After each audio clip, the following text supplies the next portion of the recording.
Hi, and welcome to another episode of the Marketing Meatball Mafia. I'm Christina Sarge. And I'm Alison Micheletti. Today, we're really excited because we're venturing into an area that we are not super familiar with, but sounds fascinating and super interesting. So hopefully we'll ask some really great questions here and get some valuable knowledge. The topic today is dental embezzlement.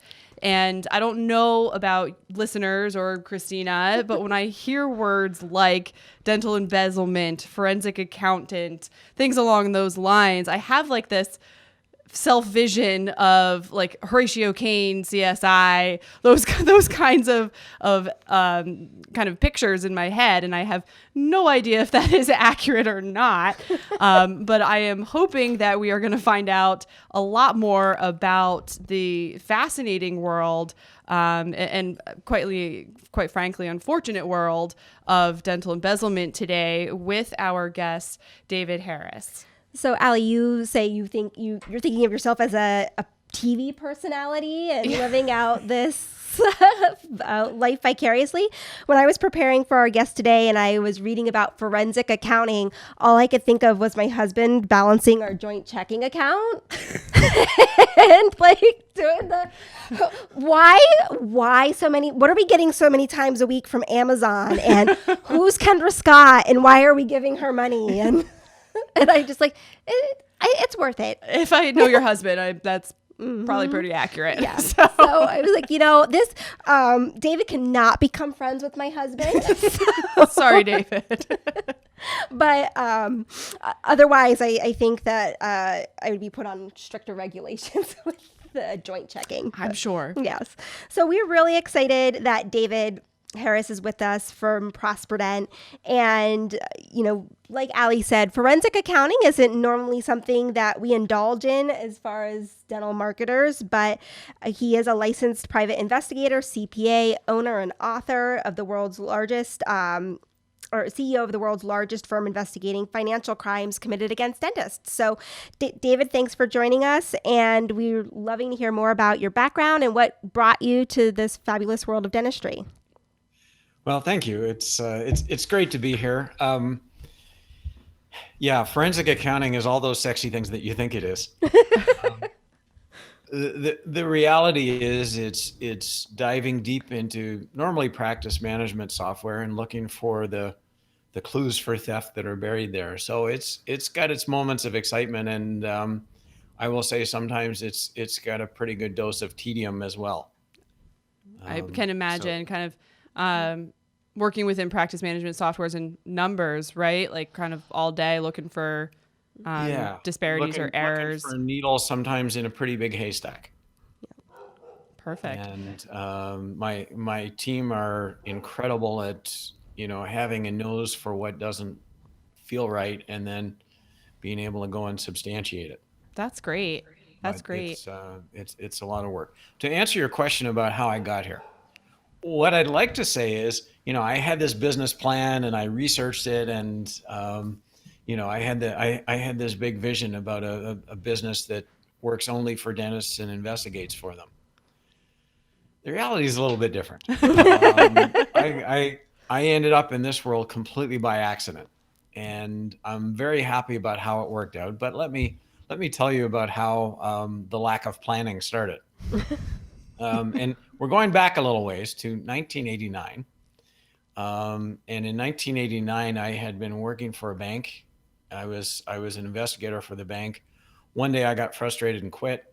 And I was sitting at home watching TV and trying hard not to think about what I was going to do next, when the phone rang. And it was a guy I'd been in high school with who had since become a dentist. Mm-hmm. And when I answered the phone, he said to me, "I think my front desk person's stealing from me, and I really don't have anyone else to call." Oh, wow. And he caught me at the exact right time. I mean, this was the middle of August. There was nothing good on TV. And, in those days, you didn't have Netflix or PVRs, you just watched whatever the network chose to give you. Right. So he caught me at the moment when I was really eager for a diversion. And I said to him, "No problem. I'll come to your practice tonight after closing time and we'll get to the bottom of this. So in 1989, most practices weren't computerized. This was the old pegboard system that, some people still reminisce fondly about.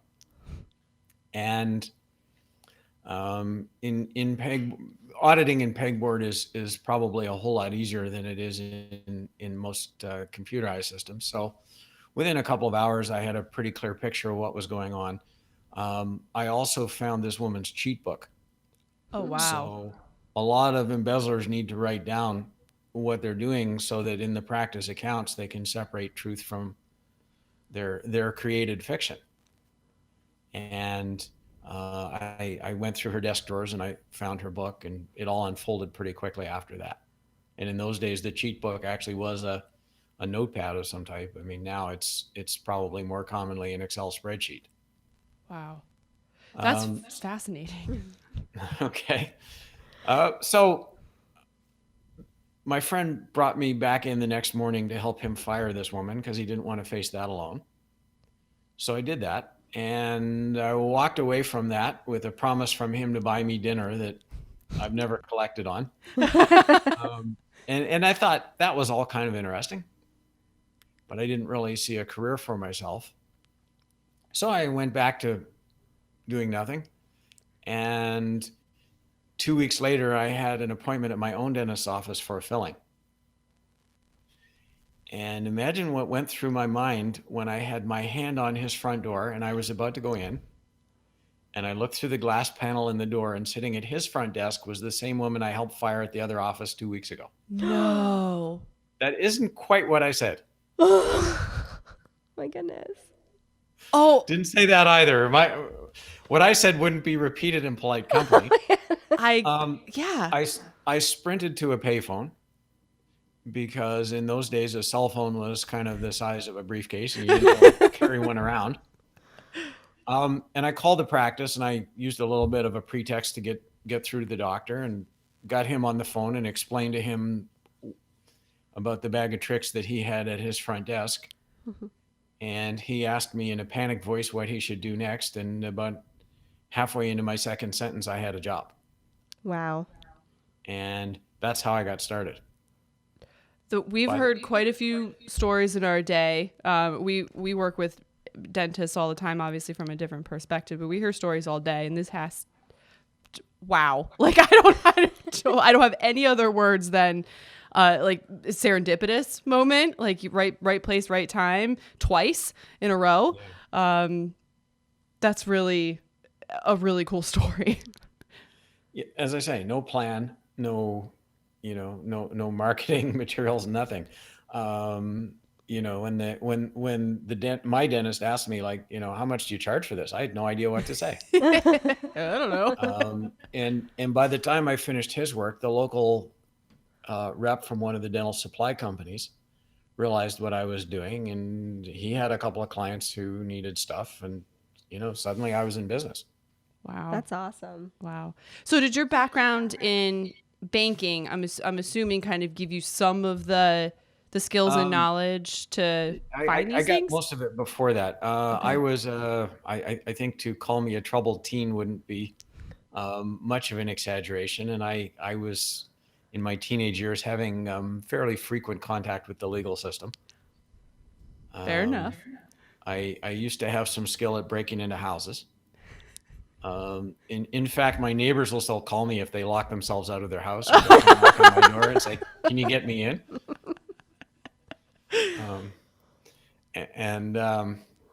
Yeah, I was good at that. I think it's safe to say a bit of an underachiever academically.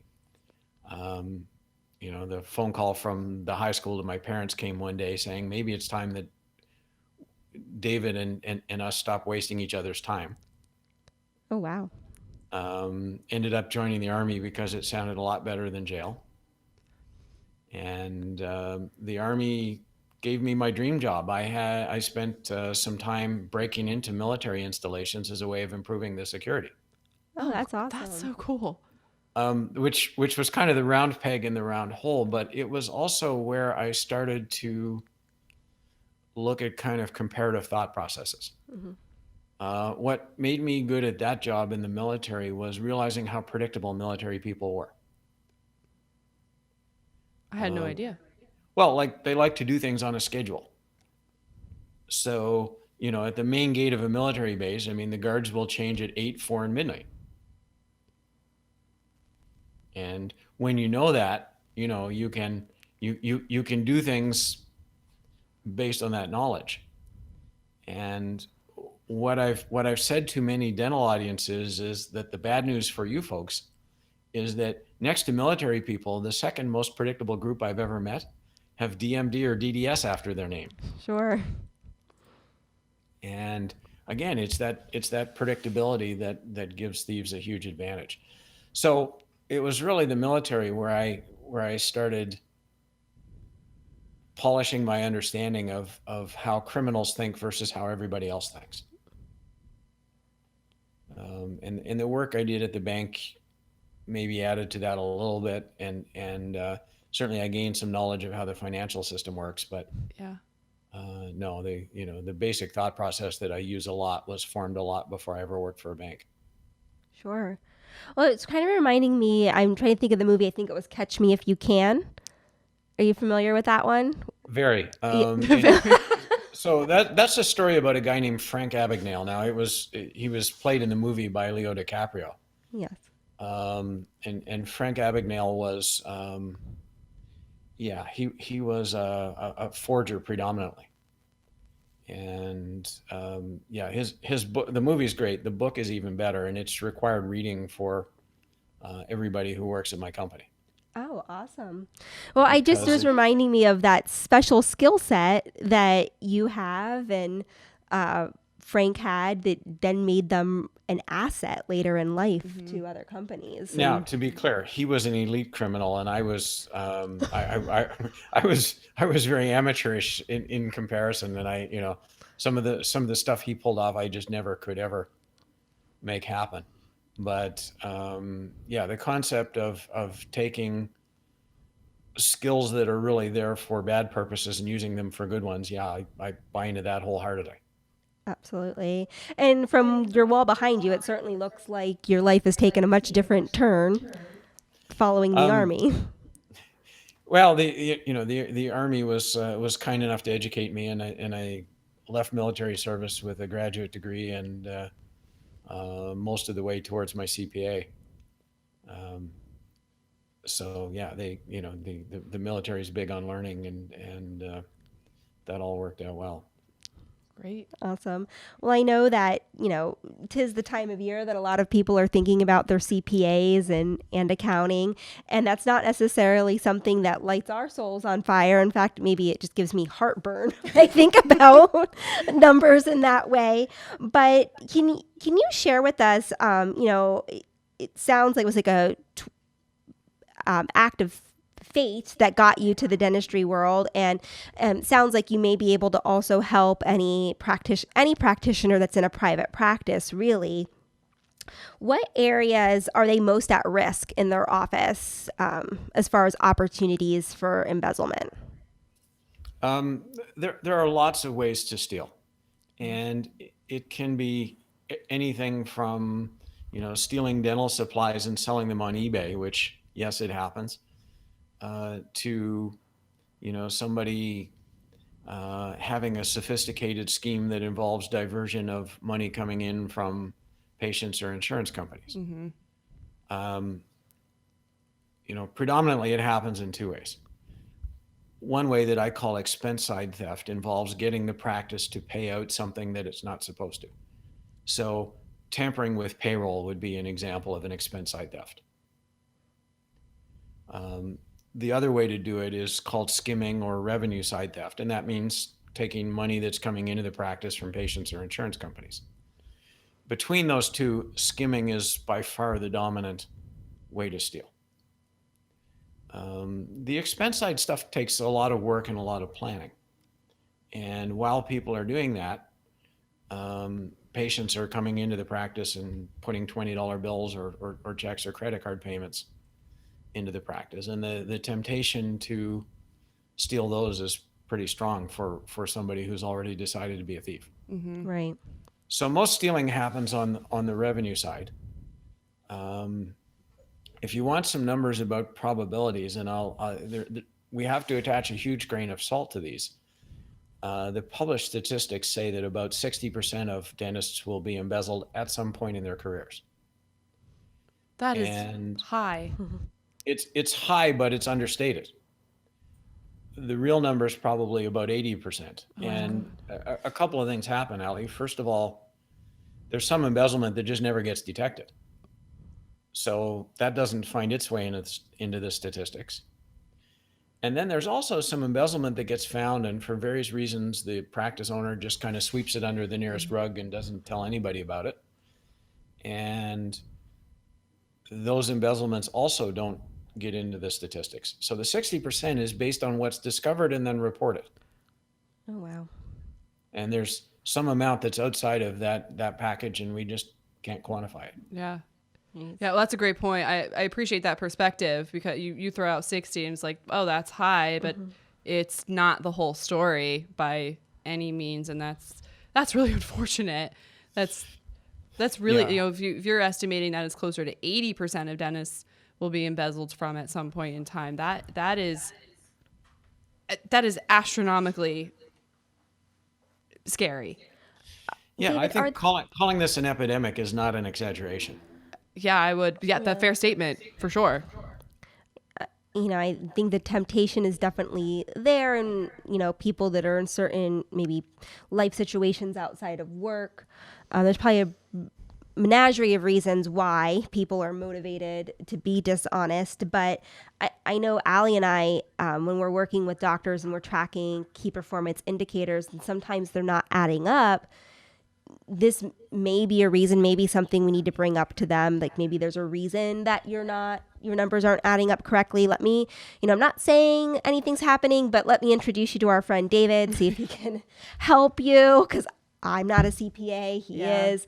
But are there any red flags, or little warning signs that could be a tell of a much larger problem?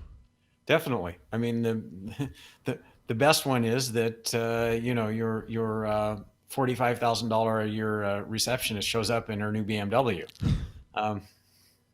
which yes has happened.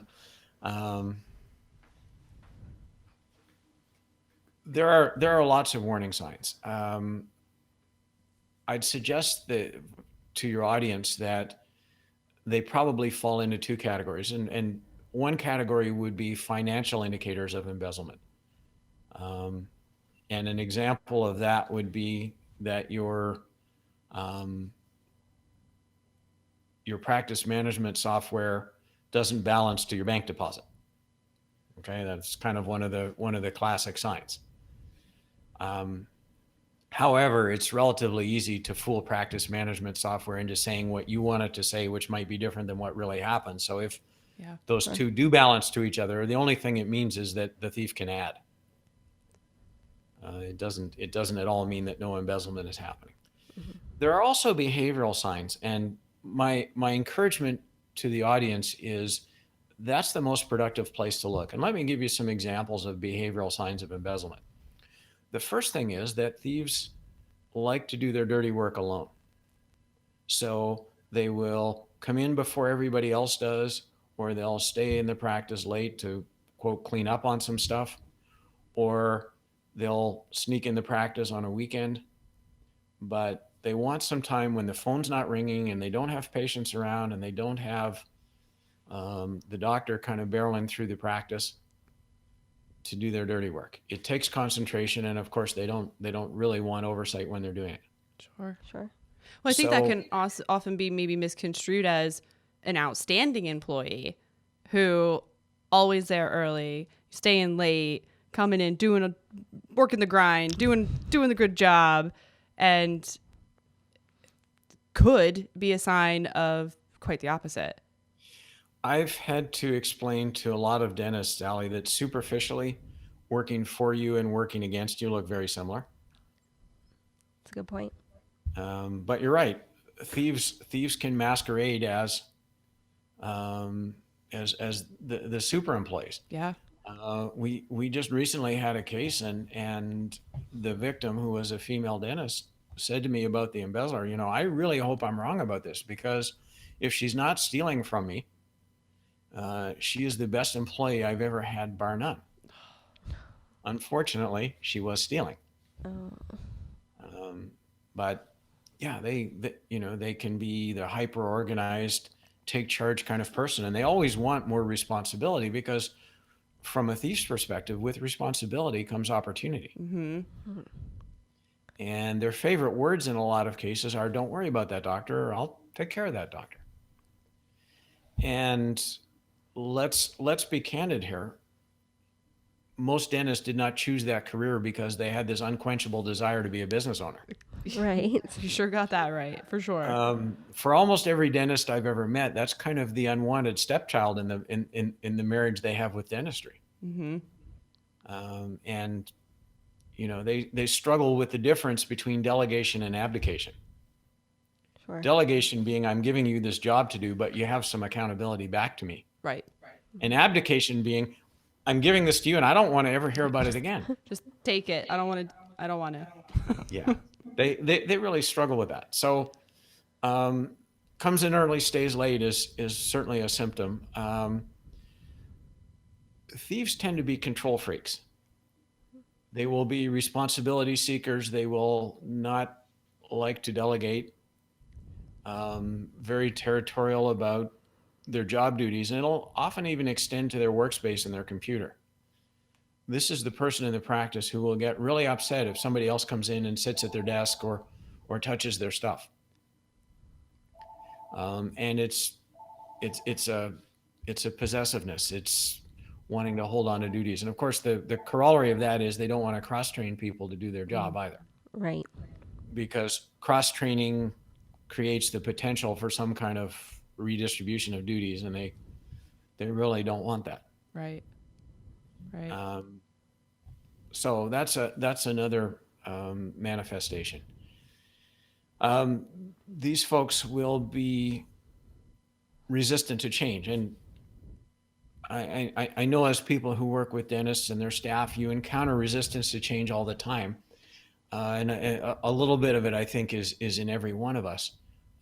With thieves, it's a little bit stronger, and their resistance to change is really concerned that something's going to change that's going to make the way that is working for me now to steal no longer work. So we'll see some of that from them. Another thing that we see, of course, is that they're resistant to outside advisors. Okay. In other words, they have fooling their doctor down to a science. But when the doctor says, I'm going to bring in a consultant, that terrifies the crap out of the thief. Somebody who thinks about dentistry as a business more than a healing profession and thinks about it that way every day is a huge threat to them. For sure. Right. So, they will kick up a fuss when the doctor wants to bring in some kind of outside advisor. But these are all like characteristics that I never even considered. Like all like some of the behavior signs. Like I think just a very elementary understanding that I had of dental embezzlement is, well, the numbers don't match. Like numbers don't match. That's got to be like your only sign. But and that may be true. Let's talk quantity for a minute. Yeah. Okay. The typical thief will take somewhere between about 2 and 4% of monthly collections. And the average amount that they get away with to the point where they get caught is about $109,000. Jeez. Wow. Which is a big number, but it's stolen in relatively small amounts. And if you think of a practice grossing $100,000 a month, the thief is probably taking between $2,000 and $4,000, which is a lot of money. But in a lot of cases, it's not enough to really warp the practice's statistics. Mm-hmm. Sure. And, when you start looking at things like ratio of staff expenses to revenue, it's not going to make enough difference to that revenue to that ratio to bring it outside of the realm of normal variability. So you're right. In some cases, the numbers don't add up. But a lot of times this kind of stealing sort of defies numerical analysis. Yeah. The other thing that some thieves do is they will create extra revenue and then steal that. So things like overbilling insurance companies. Oh. And when you do that, again, you're not creating a problem that would be normally spottable by some kind of numerical analysis. I mean, if I put money on the table and then take it back off, Right. all the ratios and everything that people look at are going to be intact. So I'm not the expert here by any stretch of the imagination, but that sounds like it's reaching into insurance fraud as well. So could the dentist be liable for that if, I'm Yes. your receptionist and I'm overbilling insurance for services that weren't rendered and then just pocketing it? Could my dentist then be held accountable? Certainly. Oh, jeez. The best way I can put it is crap always rolls downhill and dentists always live in the valley. Oh, wow. It's a good analogy. Yeah, the insurance company, when they realize that they've overpaid, who do they go after? The owner of the practice. Jeez. So that's not absolute, and certain types of theft, the doctor can quite easily step away from and say, this is not my circus, not my monkeys. But yeah, in the insurance company's eyes, and they have trouble differentiating between, in their mind, another dirty doctor and an embezzlement victim. Right. All they know is that we paid for, and I didn't make this up, we paid for 12 root canals on a 14-year-old boy. What? And we're pretty sure they weren't actually done. Right. So this is, a much larger topic, much larger concern than just as a dentist, I may be out $100,000 from my $1 million practice, which is still a big chunk of change. This could be, I have now a huge legal problem that could affect my medical license and Yeah, being able to I have an practice. insurance company that's about to make a complaint to my state board, and I have to deal with that. It absolutely can go there. If it's handled properly, that shouldn't be a problem, but it isn't always handled properly. Yeah. Just back to behavioral science for a minute, because there's one or two more I'd like to give you. Sure. Thieves are the people who cut ethical corners.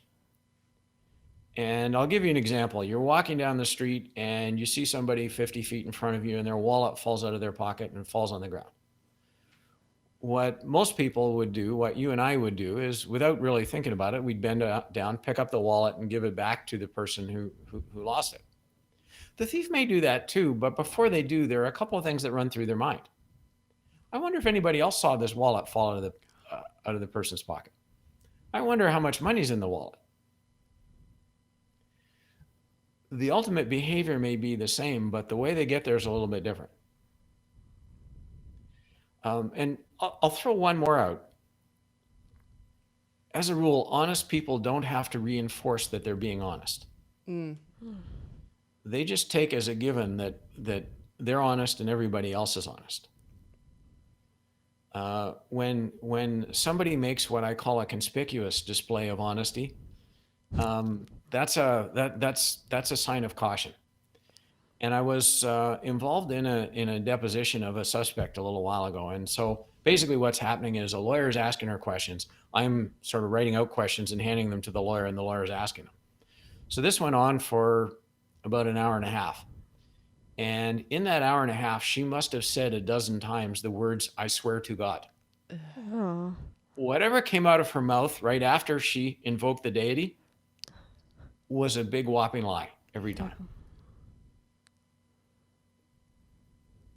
Again, if you were truly religious, you wouldn't need to emphasize that you're being truthful, because that's just part of every organized religion. Right. Right. And when somebody makes a point of being specific and saying, not a word of a lie. Trust me. Trust me. Honestly. Yeah. Any of those things, that's another symptom of dishonesty. Gotcha. Can we circle back just very quickly, because I had a thought come into my head when you were mentioning your very first interaction with embezzlement, with the non-computerized form of tracking practice financials, and I think you said it was kind of easier to detect that way as opposed to the more comprehensive practice management softwares of the world. And I'm just curious, because we are able to see a lot of our practices, productions, collections, write-offs, and things of those along those lines. But we also are able to see that a lot of the times the practice management softwares are just plain old messy. Whether there's anything suspicious going on or not, it's messy. And I'm assuming that that's got to be something that makes your job much more difficult, is everybody tracks everything a little bit differently, right? That's part of it. The other thing, in fairness, is that the world in which dentists function has gotten a lot more complex over the last 30 years that I've been doing this. For example, the first practice I looked at didn't accept credit cards. It was cash or checks, and there was no such thing in those days as a direct bank deposit. So everything that went in the bank went there because the doctor carried it there. And the day-in balancing process was fairly simple. You contrast that with now, and you have PPOs on the scene, which means that there are a lot of adjustments from what's called UCR, usual, customary and reasonable fee, down to what's actually charged, and that muddies the waters. And then the way in which money arrives at the bank is very divided now. Mm-hmm. There are a lot of different ways that money gets to the bank. You can't really balance today at the end of today anymore, because there's sort of held over money that won't hit your bank for a few days. So all those things have changed. But even if you strip all those away, in the old pegboard system, what the doctor looked at the end of the day was transactions. He or she could see who did them because you knew everybody's handwriting.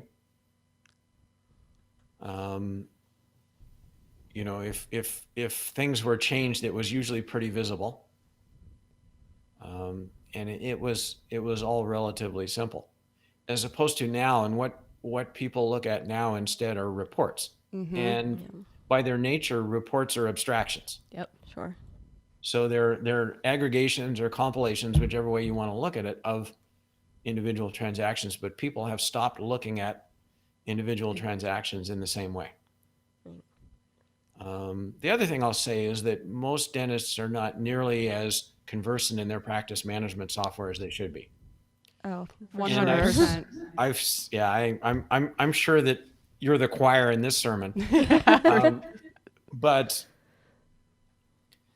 I've said to many dentists, that software is at least as important to your financial well-being as your handpiece is. And that handpiece like it's your child.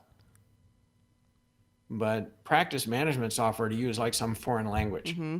Mm-hmm. One of the things I tell them, and they don't love hearing this, but I think they understand the rationale, is the reports that you review at the end of the day should be ones that you printed yourself. When you abdicate, and there's that word again, when you abdicate the printing to somebody else, you lose control over the parameters for that report. Sure. That's a fantastic idea. Yeah. It's something so simple, but like almost a duh moment. Mm-hmm. Yeah, it really takes very little time. And what it ensures is that you have control over the assumptions on which that report is based. The corollary benefit is it draws the dentist into the software. And I know some of them are kind of wishing that there's what I call the practice management software famine, where they wake up one morning and it's all gone from their office and it's not coming back. It's not going to happen. Whether you like it or not, doctor, that software is with you for the rest of your career. Right. And you may as well embrace it and learn a little bit about it, because the secrets of the universe lie in there. Yeah. Right. Yeah. Well, so besides maybe delegating more often and, printing those reports yourselves and, matching deposits and all of those kinds of things, what other things can dentists do to protect themselves? The first thing is this. Dentists tend to be altruistic, trusting people, and they tend to believe what other people tell them. And that gets them in trouble in a lot of areas. And one of those areas is when they hire staff. I was just looking out my window a minute ago and a UPS truck rolled by. And my basic thought was, you know what? I couldn't get a job driving that truck without passing a drug test. And yet I can work in virtually any dental office in the country without one. And there are several big differences between UPS and dental practices. And one of them is there aren't prescription pads sitting in every one of those trucks. Right. It's true. If I were a druggie, the best place on the planet I could work would be like a perio office that does implants. Yeah. Oh, wow. Because controlled substance prescriptions fly out of that practice like candy out of my house at Halloween. And, what better place to score my own fentanyl? Jeez. Dentists do a terrible job of background checking when they hire. And we find all kinds of occurrences of what we call serial embezzlers. And these are people who steal at one practice and they get fired. And then 3 weeks later, they're working across town. How is that possible? Well, let me ask you, how is that possible? Well, I'm sure it's something you've seen. yeah. Well, true. Okay. And we know that a lot of dentists are also just non-confrontational by nature. So they'll fire this person, maybe not press any charges. There's no record of any kind against this individual. So even if the next practice were to do a background check, there's nothing out there because the previous practice just cut their losses and didn't do anything else. That's true. Even if you do report somebody, the wheels of justice move really slowly. Mm-hmm. So if you owned a practice and you fire somebody for stealing today and you get the police involved, it will probably be 2 to 3 years at a minimum before somebody acquires a criminal record. It might be 4 or 5. Wow. So during that period of time, you can do all the criminal records checking you want and it will come back empty. It just gives that thief the opportunity to just hop, basically. Well, it does, although it's relatively easy to stop. You just have to do the right things. Mm-hmm. And it amazes me the number of dentists who hire somebody without speaking with their most recent employer at all. They don't even make the effort. If they do make the effort, they tend to call whatever phone number the applicant gives them. So, here's my doctor's cell phone number, call that for the reference. And they end up talking to the applicant's uncle who pretends to be the former employer. Oh, geez. So the first rule is really simple. You need to find the phone number yourself. If somebody says they worked for Dr. Smith in Peoria, Google is really cheap to use. Go online, get the phone number, call that number, and then you're really speaking with Dr. Smith. Mm-hmm. The other one that works like a charm most of the time is, let's say that Allie, the dentist, fired me 3 weeks ago for stealing, and now I'm applying for a job with Christina. What I do is I pretend like I'm still working for Allie, and I say, please don't call my current boss because she doesn't know I'm leaving. And what every dentist on the planet does is they nod their head and they say, okay, because they didn't really want to make that call anyway because it's a nuisance. Right. What Christina should say to me is, David, I understand that completely, and I certainly would not want to get you in trouble with your current boss. But I'm going to tell you that we don't hire anybody without speaking with their most recent employer. Now, if you want to push that off to the end of the process, when we've done all our other screening and we've told you that you're our person, that's fine. But that call must happen. And when you say that to me, you're just never going to hear from me again. I'll disappear from the process because I know that I'm never going to get the job. Right. Right. So we must speak to everybody this person's worked for the last 5 years. We must find their information independently. And we have to ask them some questions. And the best question to ask them is, would you rehire this person? Because somebody who would rehire that person will say yes fairly quickly.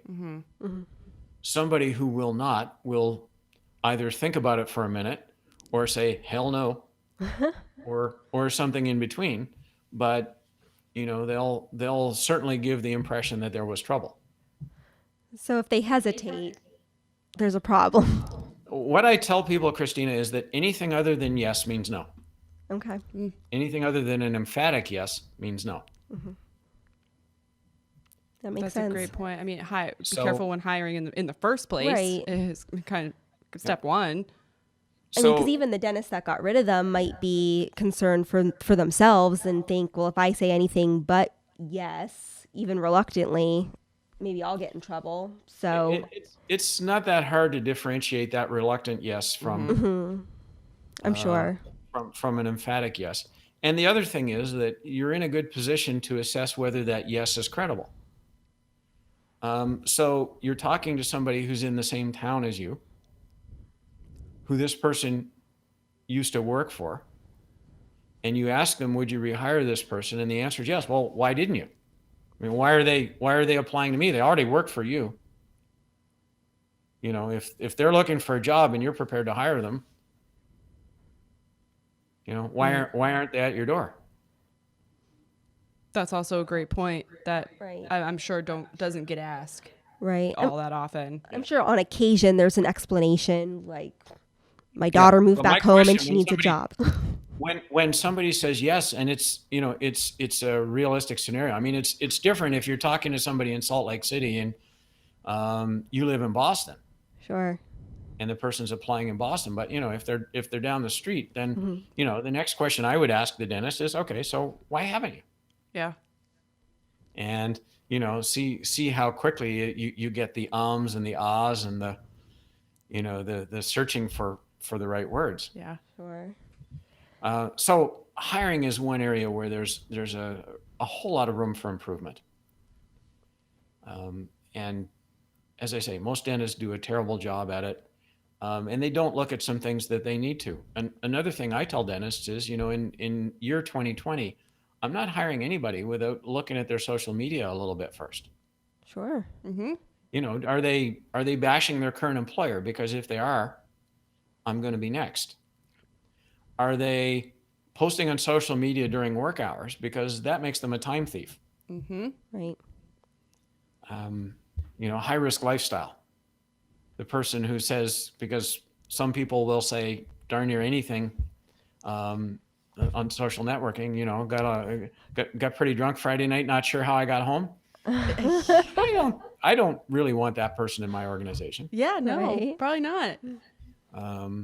So things like that are good to look at as well.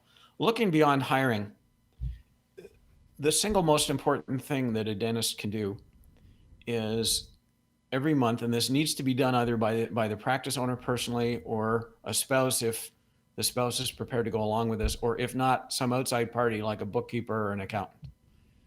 3 things need to be reconciled every month to practice management software.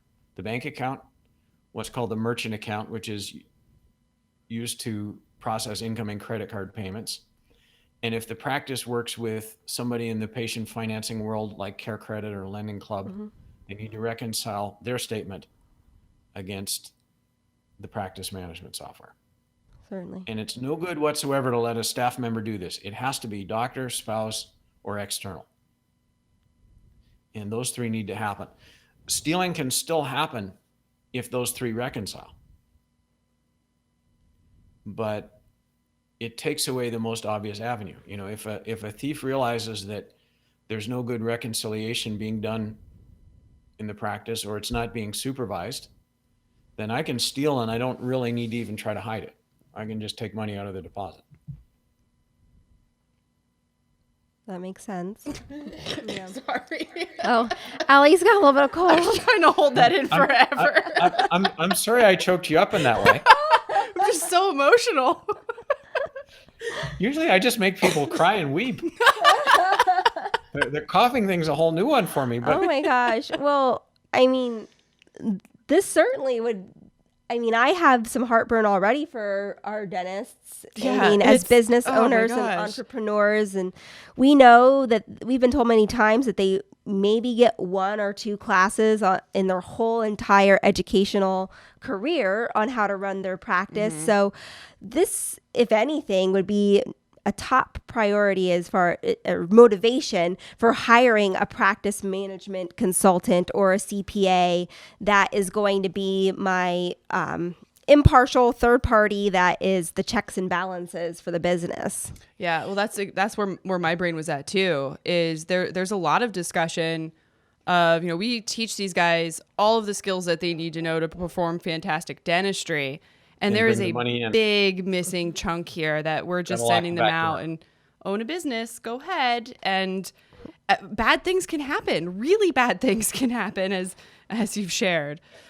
Let me pick up one comment though that Christina made a second ago about CPAs. One of the things that a lot of people in dentistry don't realize is the disconnect between the accounting process and practice management software.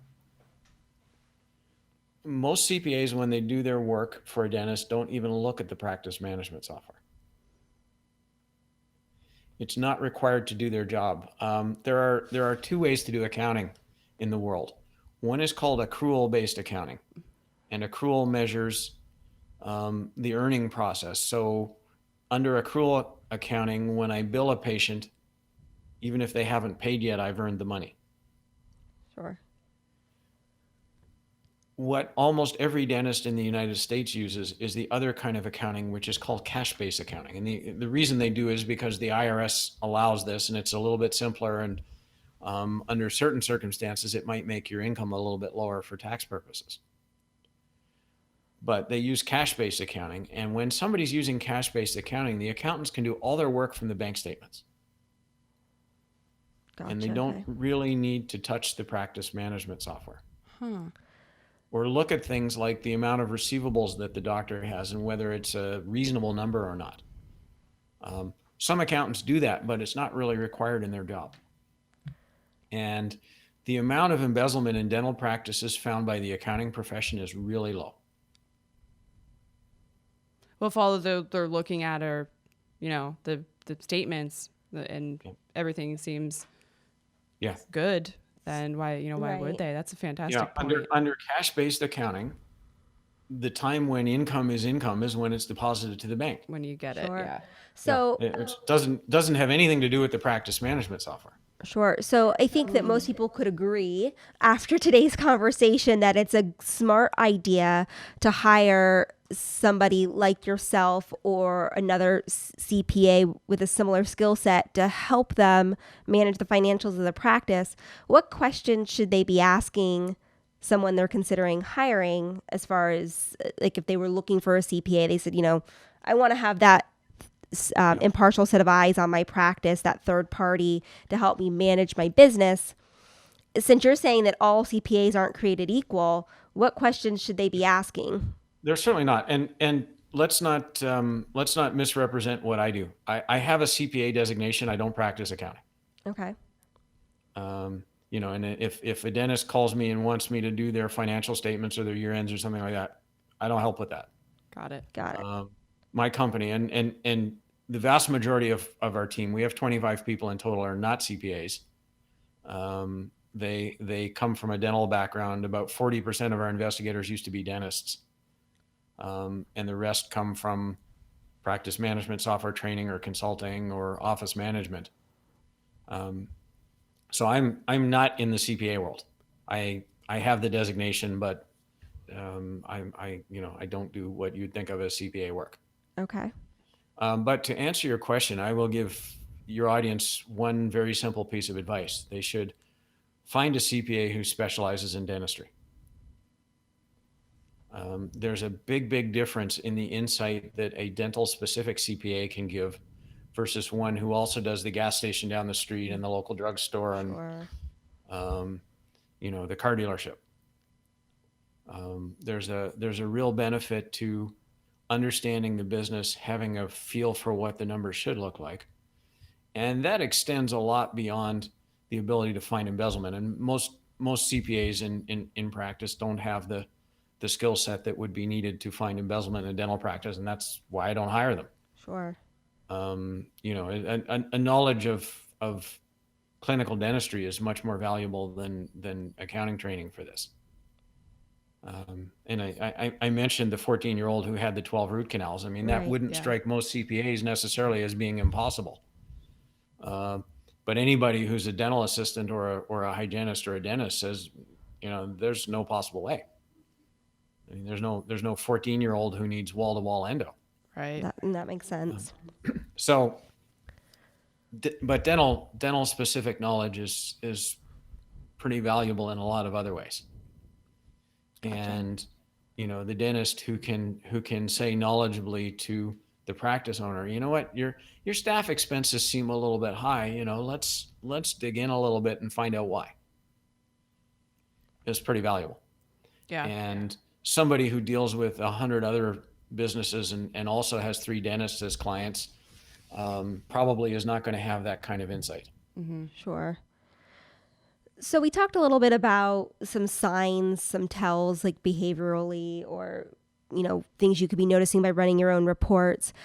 What are maybe the top 3 things that people are noticing that that prompts them to call you? Wow. I'm not sure I have a top 3. I mean, we get calls from people who have all kinds of reasons for calling us, including some crazy ones. We've gotten more than a few calls from a spouse of a doctor who was worried that some staff member was trying to get into the doctor's pants. And, wouldn't it be convenient if they were embezzling, because then I can get rid of them without saying to my husband that, I want to fire this woman because I think she has the hots for you. So this is a little outside my skill set. One of the funniest calls I ever got came from an orthodontist. And what he said to me was, I practice with another orthodontist. And the two of us have this arrangement where when patients pay in cash, we just put it in our pockets and we don't tell the IRS. But the reason I'm calling you, David, is that I think my partner is stealing more than I am. Oh my God. How did you respond? Like, what do you say to that? Like, I felt like my brain was in molasses. Yeah, that might not be the guy for you. No, actually, we took the case on and he was right. Oh my gosh. So he wasn't stealing fair. That's right. Imagine that. Yeah. It was certainly one of the most artistically written reports we've ever done. I assigned one of my most capable examiners to that, and she did a great job of stepping around the elephant in the room called tax evasion. There's that. But it could be a lot of things. What I'll tell you is when you look at how embezzlement is discovered, in other words, what factor leads to discovery, about 70% of embezzlement is discovered because of some kind of behavioral anomaly, and only about 30% comes to light because of something financial. Wow. That shocks me. A lot. Well, yeah, it did. It shocked me at first too. A couple of things there. The behavior is a lot simpler to look at. The staff member who refuses to take vacation is an alarm bell, and if somebody has that, if a doctor has somebody like that working in their practice, they know it.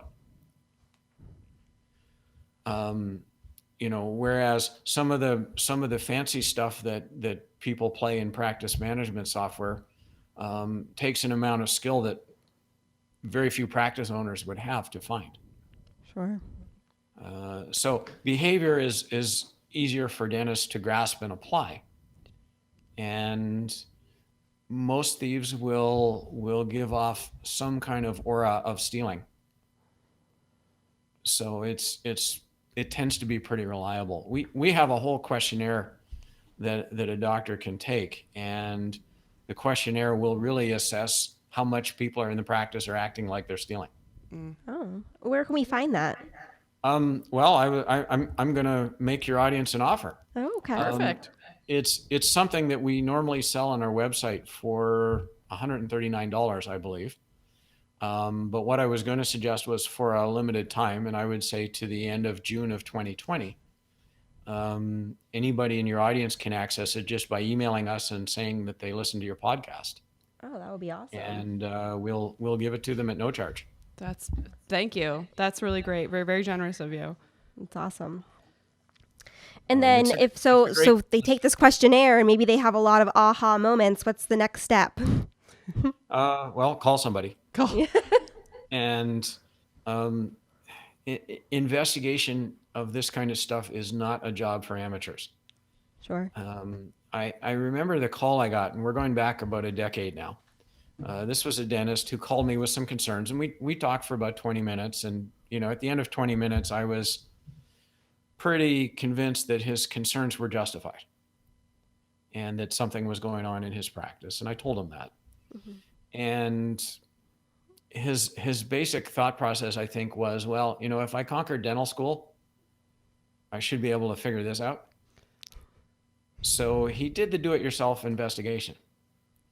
And I'm not sure exactly how he did this part, but he somehow tipped the suspect off to the fact that she was being looked at. Oh. Yeah. And certainly when we do our work, it is 100% stealthy. In other words, there's no possibility that the staff know that we're looking at the practice. But anyway, this guy somehow telegraphed this to the suspect who was stealing. And her response was to come back that night with a can of gasoline and burn the practice down. Oh my gosh. And, this was before most practices used cloud backup. So they used to have the old tape drives. And she stuck the 3 backup tapes right by the computer before she lit the place on fire.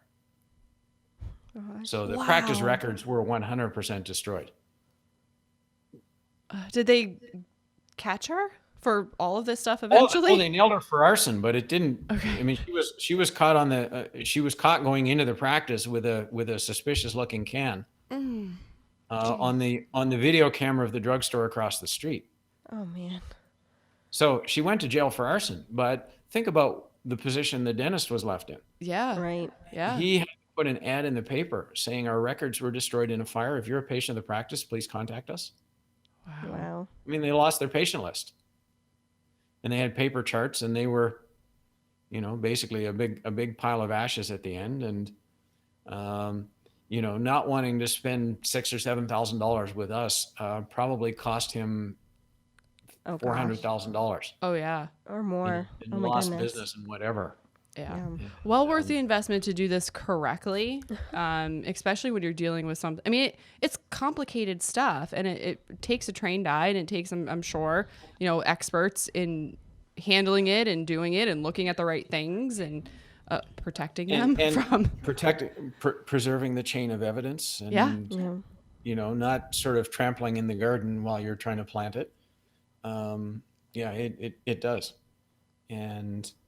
We are not people's only choice. I mean, we have several other competitors who work in our field. And it's important that somebody get expert advice when they're at the point where they're worried about this. Mm-hmm. Absolutely. So you said they could, people could take your questionnaire that you're very graciously going to provide them as a courtesy till the end of June. I know that you're also the author of the book, Dental Embezzlement, The Art of Theft and the Science of Control. Where could we go to purchase that? Is that on Amazon or your website? It is on Amazon. I know it's being sold through other channels as well. I mean, you can get it at Target, for example. Oh, wow. Okay. It's probably available online only. I mean, I doubt you can go to a Target store and find it on the shelves, but I think you can order it online from them. But Amazon, it's available in paperback or Kindle format. So if people like to read it electronically, they can certainly do that as well. Great. Awesome. Great. Awesome. And we'll put when we publish your video, and we will put it on our website, and of course we'll send it out to social media and to you. But what we will do, David, is we'll put your contact information on this page, along kind of with your bio, and a link out to your website. So if any of the listeners want more information or want to take you up on your offer for your questionnaire, all of your contact information will be available on our website. And your email, just in case somebody is listening right now and they don't want to hunt it down later, it is david@dentalembezzlement.com, correct? Yes, it is. Perfect. Awesome. Perfect. Is there anything else you'd like to add? Any of speaking engagements you have coming up? Anything else you'd want people to leave having after today? Don't think so. I mean, I speak probably 30 to 40 times a year most years. So, I don't really want to highlight one particular speaking venue over another. If somebody wants to hear one of our teams speak live, they can look on our website, and there's a speaking page, and it has a calendar. So, awesome. Okay. If you're in Dallas and you want to hear us, you can see if we have any Dallas dates booked. And if we don't, by all means, get a dozen of your friends together and bring us in, and we'll entertain you with stories of what can go horribly wrong in your practice. Yeah. Well, this is just a small taste of them, I'm sure. And we were kind of just all over with fascinating stuff today. So, get more stories. So. Goodness. All right. Well, David, thank you so much for joining us today. It was really exciting and interesting to learn about some of these areas of dentistry that we would have honestly never thought of at all. And I'm sure our dentists, are thinking the same way, is that, thieves are certainly creative. And, I always kind of joke that if they'd use this amount of energy towards doing something productive, we'd probably have cures to lots of disease. But nonetheless, the people are still going to be dishonest. So it's really important that dentists are able to protect themselves and have a valuable resource such as yourself that they could reach out to. Terrific. I had a lot of fun today. Great. Thank you. Again, thank you so much. This is a fantastic knowledge. And if we're not aware of it, certainly, many practitioners are not aware of it either. So thank you very much for sharing your stories and your insight and your tips. It's great to be with you. All right. Thanks, David. We'll talk to you soon. Okay. Bye. Bye-bye. This episode of the Marketing Meatball Mafia podcast is brought to you by Golden Proportions Marketing,